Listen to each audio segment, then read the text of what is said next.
Halo teman-teman, pernah ngalamin tidak ya punya nenek atau kakek yang berkali-kali menanyakan hal yang sama? Ya betul, karena orang lanjut usia mengalami penurunan fungsi otak, sehingga mengalami beberapa gejala seperti pelupa, kesulitan berbicara, kebingungan, kehilangan sebagian memori, dan mungkin ada gejala lainnya. Lalu, bagaimana bisa terjadi?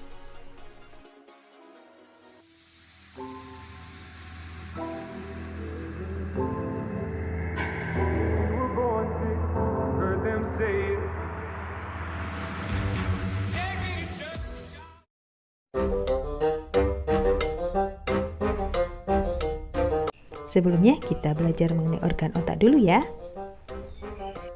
Organ otak merupakan organ yang sangat vital, sehingga organ ini berada di dalam kranium atau yang kita kenal sebagai tulang tengkorak.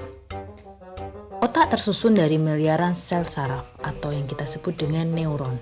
Nah, neuron ini yang memiliki peran penting untuk menghantarkan respon atau rangsangan dari satu sel ke sel saraf lainnya sehingga dapat terdistribusikan ke bagian-bagian tubuh.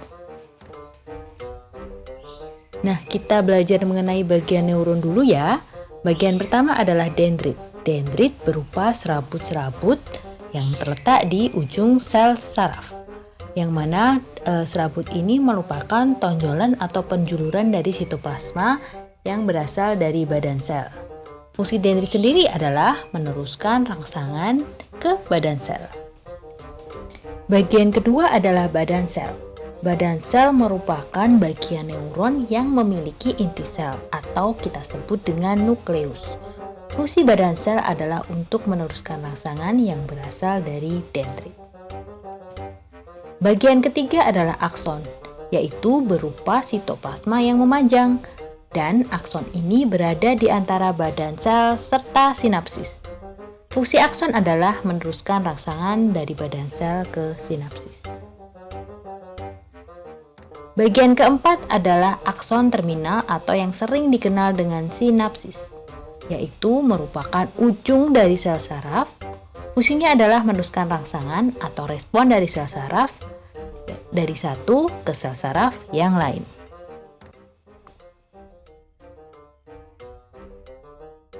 Pada akson terdapat protein tau. Protein tau ini berfungsi untuk menstabilkan mikrotubul.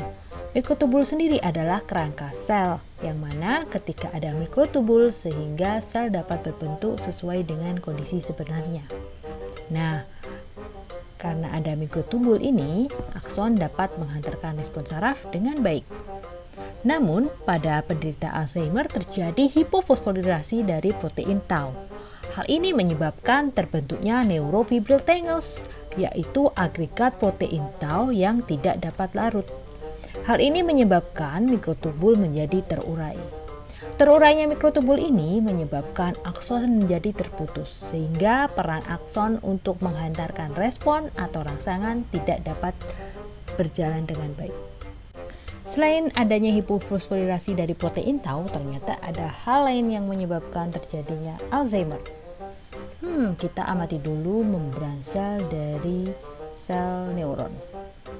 Kalau kita amati lebih detail, maka sel saraf itu diselubungi oleh membran sel. Membran sel merupakan selaput tipis yang melindungi sel dari lingkungan eksternal. Membran sel ini terdiri dari beberapa penyusun, di antaranya ada lipid, protein, fosfat, kolesterol. Nah, ada bagian membran sel yang strukturnya lebih padat dibandingkan bagian yang lain. Bagian ini disebut lipid trough, yaitu kandungan membran sel yang terdapat kandungan glikosipengolifid, kolesterol, dan protein. Lipid trough ini berfungsi untuk menjaga fluiditas membran, protein transport, dan neurotransmitter.